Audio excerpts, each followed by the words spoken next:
안녕하십니까. 현대투자연구소 송조입니다. 이번 시간은 비대면 테마의 주도주 변화에 대해서 살펴보도록 하겠고요. 특히 카카오와 넷마블 간의 역학관계라든가 주도권 다툼 과정, 그리고 넷마블 외에도 스튜디오 드래곤이라든가 DNC 미디어에 대해서도 분석해 보도록 하겠습니다. 포스트 코로나 시대라는 불확실한 장세 속에서 비대면 테마는 역시 최적의 어떤 그 시장의 승부처가 아닌가 생각이 됩니다. 카카오와 넷마블 간의 어떤 비교 분석을 통해서 비대면 테마 전반을 분석을 해보도록 하겠습니다. 첫 번째는 지금 전 세계의 어떤 비대면 산업을 주도하고 있는 아마존 같은 경우가 지난 그 월요일이었죠. 월요일 날 장대 음봉에 대량 거래가 터졌기 때문에 어떤 그 단기 어떤 그 상투 시그널이 나왔다고 봐야 되겠고요. 추가적으로 상승한다 하더라도 결국은 이제 가격이라든가 기간 조정은 불가피한 그런 상황이 아닌가 싶습니다. 아마존이라든가 넷플릭스, 테슬라는 좀 별개가 될 수 있을 텐데 같이 움직였으니까요. 이런 종목군들이 조정이 들어오면서 지금 이제 경기 민감 제조주 쪽으로 매기가 좀 이어지는 그런 모습인 것 같아요. 여하튼간에 시장이 지금 재편되고 있지 않나 생각이 됩니다. 자, 두 번째는 지금 이제 NC소프트가 심상치 않은데요. 특히 이제 오늘 같은 경우 의미 있는 어떤 그 자리에서 개파락이 이제 발생이 됐죠. 그러면서 이제 기술적 훼손이 불가피하게 이루어지고 있는데, 역주도주 법칙이라는 것은 이제 주도주 법칙이 이제 반대가 되겠죠. 주도주라는 것은 이제 후속주를 이제 견인한다고 그랬는데, NC소프트 같은 경우는 사실 그 비대면 테마 중에서도 가장 먼저 오르고 가장 많이 올랐다고 봐야 되는데, NC소프트가 이제 본격적으로 가격이라든가 이제 기간 조정을 받는다면 NC소프트와 함께 올랐던 그런 종목들도 이제 아래로 끄집어 내리는 어떤 그 물귀신 전략이라고 할까요? 그런 식으로 해석을 해야 되지 않을까 싶습니다. 자, 이 오타가 났네요. 2번이 아니라 이제 3번이죠. 3번 이제 세 번째 비교 분석인데요. 지금 이제 카카오 같은 경우는 역사적 고점을 돌파하고 한 100% 가까이 올랐습니다. 그래서 필연적으로, 절대적으로 휴식이 이제 필요한 거죠. 결국은 이제 10보 전진을 위한 한 2, 3보쯤에 후퇴다 이렇게 보시면 될 것 같고요. 지난번에 제가 비대면 그 관련주 중에서 카카오의 목표 가격을 50만원을 제시했는데 50만원은 충분히 상승할 가능성이 높지 않을까 싶습니다. 상대적으로 이제 카카오라든가 NC소프트 혹은 이제 네이버 이런 종목군들 많이 올랐던 종목군들이 이제 조정이 들어오면서 상대적으로 이제 바닥에서 출발하는 떠오르는 태양이라는 표현을 썼는데요. 바닥에서 출발하는 넷마블이라든가 혹은 이제 스튜디오 드래곤 이런 종목군들은 우리가 이번 조정을 통해서 물량을 좀 확보해 나가는 그런 전략이 바람직하지 않을까 생각이 됩니다. 자, 비대면 유망주 세 종목 살펴보도록 하겠습니다. 좀 빨간색으로, 우측에 이제 빨간색으로 표현을 해놨는데요.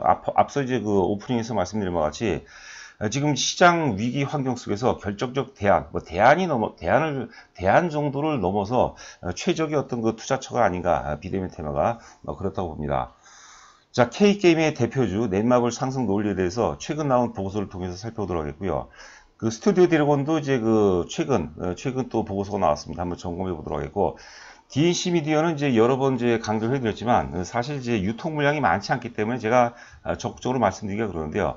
추세상으로 봐서는 굉장히 좋은 흐름이 예상이 되지 않나 싶습니다. K웹툰의 어떤 그 선도주 차원으로 우리가 접근해 볼 필요가 있다. 이렇게 보시면 될 것 같습니다.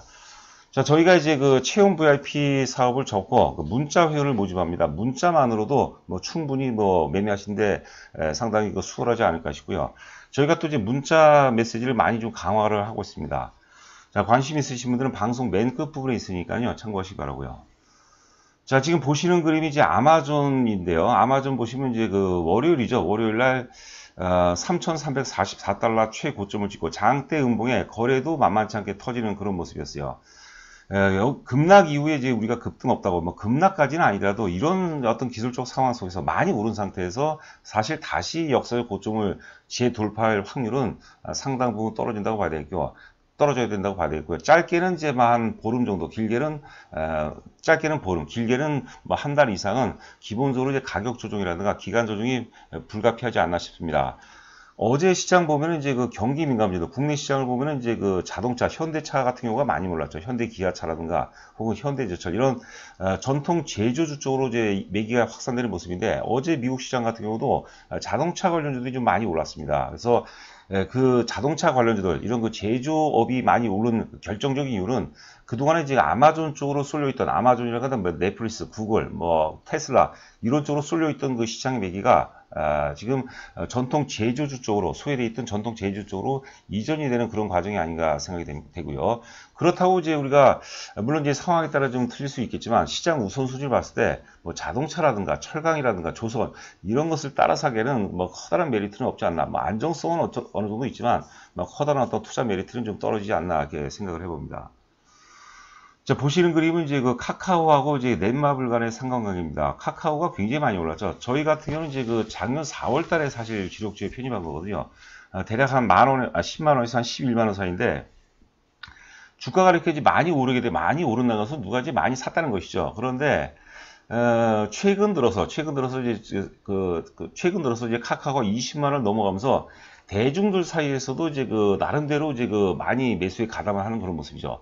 주가가 이렇게 그 많이 오른다는 것은 대중들이 많이 산다는 것이고, 대중들이 많이 산다는 것은 상당 부분 매수가 이제 포화를 이뤘다, 이렇게 보시면 될 것 같아요. 매수가 포화를 이루고 한번 정점을 찍게 되면은 위에서 사주는 또 다른 세력이 존재하지 않으니까 주가가 조정이 불가피하겠죠. 물론 적정선에서 이제 조정을 마무리 짓고 다시 그 재상승하면서 뭐 50만원 돌파 가능성이 높다고 그러는데, 기본적으로 이제 카카오 같은 경우는 우리가 등산으로 따진다면은 한 6분선까지 다이렉트로 올라갔다고 보시면 돼요. 너무 이제 힘들게 올라갔기 때문에 상당 부분 좀 휴식이 좀 필요한 상황이 아닌가, 뭐 그 정도로 해석을 해볼 필요가 있고요. 일단 그 중요한 것은 주가가 이제 많이 오르고 나중에 이제 그 막판에 이제 가파르게 많이 오르거든요. 그러면 대중들의 집단서가 많이 또 많이 그 매수에 가담을 합니다. 그렇기 때문에 매수가 포화를 이뤘고 어느 적정선에서 이제 그 구도가 이제 무너지죠.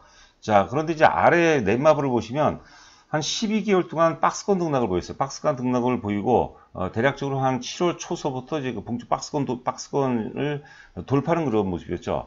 우리 그 주식의 명인 중에서 니콜라스 다비스라는 사람이 있습니다. 옛날에 그 무용수 출신인데 여하튼간에 어떤 계기로 해서 주식을 해갖고 뭐 크게 성공했는데, 니콜라스 다비스의 그 박스권 이론 있죠. 정숙한 처녀가 현란한 춤을 추는 순간에 주식을 샀더니 돈이 많이 벌리더라. 박스권을 이제 돌파하는 순간, 이 박스권에 갇혔다는 것을 우리가 정숙한 처녀의 이제 우리 예를 들어서 뭐 학교집 도서관 왔다 갔다 하는 그런 정숙한 처녀가 학생이 현란한 춤을 추는 순간, 즉 박스권을 돌파하는 순간 주식을 사서 크게 성공했다는 겁니다. 니콜라스 다비스 이론대로 하면 상당히 의미가 있고요. 제가 주목하는 것은 뭐냐면 지금 12개월 동안에 어떤 그 박스권을 돌파하고 지금이 첫 번째 조정이거든요. 그래서 대략적으로 한 12만원 정도 초반 정도 전후라면은 충분히 어떤 그 경쟁력이 있는 가격대가 아닌가 생각이 됩니다. 여하튼 간에 주가가 이렇게 장기간 박스권 혹은 조정을 보이면 어떤 그 대중들의 불신 과정에서 매도세가 상당 부분 소멸이 돼요. 제가 전에 그 넷마블을 그 6월 달에 한번 소개해드리면서 정수 비례법이라는 걸 한번 말씀드린 적이 있습니다. 주가가 얼마큼 오르냐는 어떻게 조정을 받았느냐. 기술적으로 본다면 이렇게 장기간 박스권 혹은 이제 그 횡보 조정을 보인 것들이 그거만큼 주가가 이제 많이 오르는 거죠. 최근 보고서 보니까 목표 가격이 16만원 정도 나오는데 예전에 20만원서부터 붕괴가 됐는데 20만원 시점하고 지금 현재하고 비교하면 지금이 어떤 그 코로나 환경 속에서 오히려 비대면 산업이 확산이 되고 있거든요. 그렇다면 뭐 20만원까지도 우리가 충분히 한번 그 기대를 해볼 만한 종목이 아닌가 생각됩니다. 자, 보시는 화면은 이제 NC소프트인데요. 오늘 이제 개파락이 나왔어요. 개파락이 나오고 지금 3%, 4%대까지 하락세를 보이고 있는데, 개파락이 나오면서 또 20일 동평선을 깨는 모습이죠. 보통 이제 단기 추세는 우리가 20일선을 많이 보는데 21선을 깨게 되면 주가가 좀 조정이 상당 부분 좀 이어지는 경우가 상당히 좀 있다고 이제 봅니다. 그래서 어떤 그 개파락과 20일 이동평선의 의미에 대해서 우리가 좀 살펴볼 필요가 있을 것 같고요. 우리가 이제 그 돌파갭 혹은 급진갭을 얘기할 때 갭이라는 거, 돌파갭 혹은 급진갭은 수급의 병목 구간이 해소가 되는 지역이라고 했어요. 우리가 운전을 할 때 4차선 도로를 달리다가 뭐 교통사고 등으로 인해서 뭐 2차선으로 줄어들게 되면 그게 이제 차가 꽉 막혀버리죠. 병목 구간이라고 하죠. 그리고 또 병목 구간이 해소가 돼버리면 또 일사천리로 또 교통 상황이 좋아지는 거거든요. 이것은 역으로 따지면 되죠. 이렇게 개파락은 상당히 이제 안 좋은 그런 모습이죠. 21선을 이탈했다는 것은 최근 한 달 동안에 산 사람들의 평균 단가, 평균 가격대가 깨졌다는 것을 의미합니다. 그래서 상당 부분 좀 조정이 불가피하지 않을까 이렇게 생각됩니다. 자, 네이버도 이제 같이 이제 동반하는 그런 모습이죠. 네이버 같은 경우는 뭐 크게 어떤 그 과열 신호는 안 나왔지만 여하튼간에 NC소프트라든가 혹은 이제 카카오가 조종받는 환경 속에서는 네이버 같은 경우도 추가 상승하기는 좀 어려운 환경이 아닌가 생각됩니다. 자, NH는 한국사이버결제도 오늘 또 개파락이 이제 발생이 됐죠. 그래서 어찌 보면은 비대면 산업 내에서도 이제 어떤 그 차별화가 전개가 된다고 봐야 될 것 같아요. 많이 오른 종목은 좀 쉬어가야 되는 거고, 상대적으로 안 오른 종목, 바닥에서 출발한 종목 중심으로 다시 어떤 그 비대면 테마가 재편될 가능성이 높지 않을까 이렇게 생각됩니다. 원래 이제 테마 자체가 좀 약하면 전체적으로 다 빠져버립니다. 그런데 비대면 산업은 제가 누차 말씀드렸다시피 코로나로 인해서 사실 그 규모가 커지고 속도가 빨라진 거죠. 그렇기 때문에 테마 안에서도 상당 부분 어떤 확장성을 보이고 있는 그런 모습이 아닌가 생각이 됩니다. 자, 넷마블 지금 주봉 차트를 보고 있는데요. 아까 우리가 앞서 일봉 차트도 봤죠. 12개월 동안 박스권을 돌파하고 첫 번째 조정이거든요. 조금 이제 우리가 과장을 한다면 어떤 그 매수할 수 있는 마지막 기회다. 이 기회를 놓치면 절대 안 되죠. 실적이 굉장히 좋습니다. 실적이 좋고 또 이슈거리도 많죠. 그 방탄소년단 소속사 이제 빅히트 엔터테인먼트가 이제 조만간 상장이 되죠. 지분을 25% 갖고 있으니까 꽤 됩니다, 여러분들. 자, 넷마블 우리가 계속해서 또 유통 물량도 워낙 많기 때문에 충분히 우리가 제가 좀 강조를 해드리더라도 앞서 이제 그 DNC 미디어 이런 것도 유통 물량이 많기 때문에 제가 하고 싶은 얘기를 좀 못하는데 넷마블 같은 경우는 우리가 충분히 같이 공유할 수 있지 않을까 생각됩니다. 자, 7월 14일자 이제 KTB 투자증권 자료인데 이제 밑줄 부분만 간략하게 점검해 보도록 하겠습니다. 동사의 경우 코로나 발생에 따른 수혜 가장 크게 확보. 이는 모바일 게임 위주 고퀄리티 다작 출시를 지향하는 데 기인한다. 특히 이제 하반기 이후에 이제 그 모바일 게임을 많이 출시하는 거죠. 이게 사실 그 실적 모멘텀이 가장 커다란 실적 모멘텀이 될 수 있겠고요. 자, 그리고 이제 동사 그 인원수라는 게 직원 수인 것 같은데 제가 알아보니까 직원 수가 800명이더라고요. 국내 업계 최고 수준이고 최고는 아니죠. 최고는 이제 NC소프트가 아마 종본 수가 제일 많을 겁니다. 인원수가 많다 보니까 고정비가 큰 상황이죠. 그래서 이제 그 탑라인 증가는 영업 레버리지 효과로 귀결이 된다.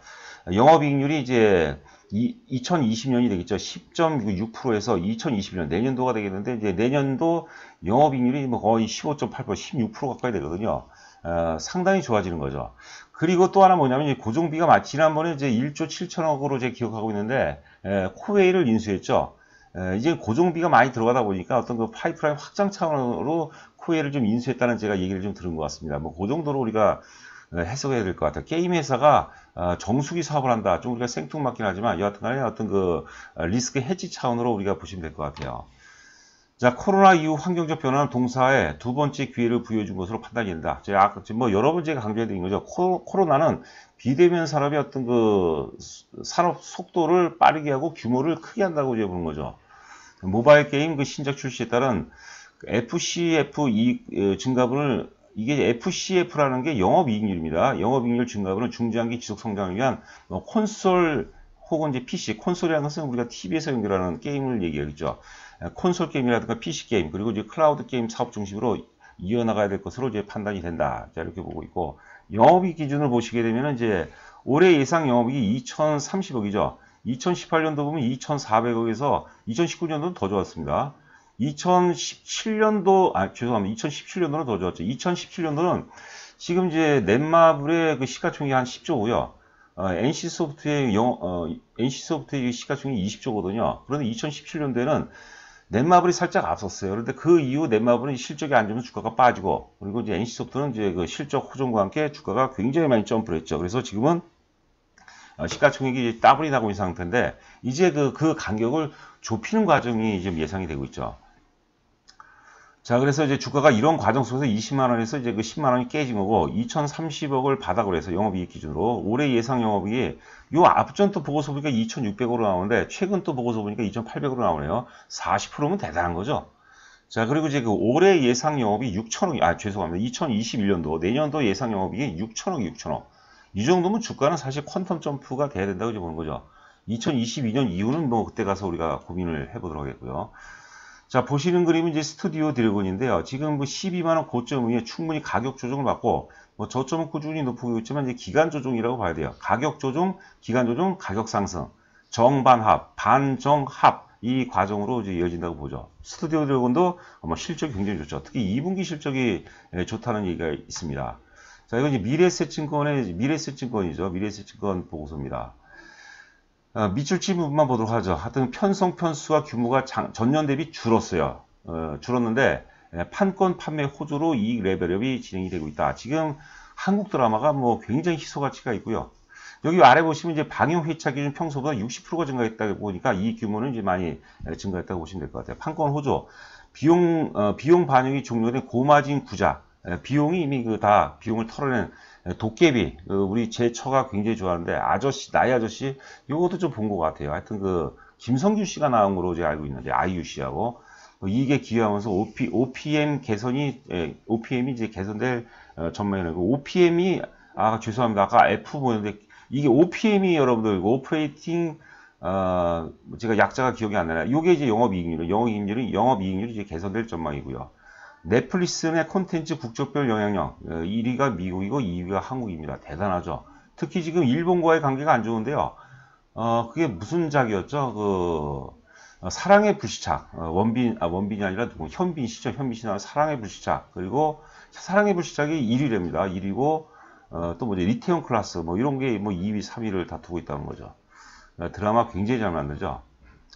자, 실적 보겠습니다. 2019년도 영업이익이 이제 290억에서 올해 예상 영업이 620억이니까 제일 많이 올라가야 돼요. 뭐 우리가 이거는 또 내년 2021년도 좋다고 하는데 일단은 제일 중요한 구간이죠. 290억에서 620억. 이게 만약에 이 전망치가 실제치하고 부합이 된다면 상당히 기대가 됩니다, 여러분들.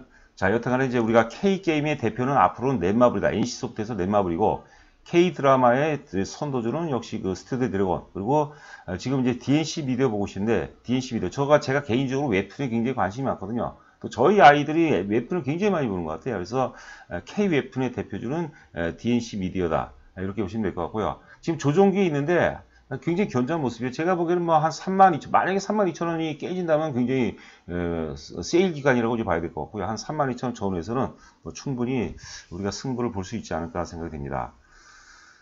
자, 문자위원 안내고요. 하여튼 입금하시고 이제 성명 보내주시면은 이제 문자가 이제 바로 나와. 제가 이제 첫 번째로 제가 감사 인사 말씀 차원에서 전화를 또 드릴 겁니다. 그리고 저희 문자 내용에 대해서 어떻게 문자를 활용해야 되는지에 대해서도 나름대로 좀 설명을 드리도록 하겠습니다. 여하튼간에 금감원에서 나온 이제 공문입니다. 7월 2일자 공문인데 뭐 다른 건 그렇고 일단 3년 이하의 징역, 1년 이하의 벌금이고요. 단체 혹은 1대1 채팅방에서 개별적으로 투자 자문에 응대하거나 잘 보세요. 그 다음에 상담을 실시하는 경우에는 자본시장법 위반이 된다는 것이죠. 자, 오늘 하루도 어려운 장세에도 불구하고 고생 많으시고요. 저는 또 내일이 이제 또 금요일이 되겠네요. 내일 여러분들 찾아뵙도록 하겠습니다. 감사합니다.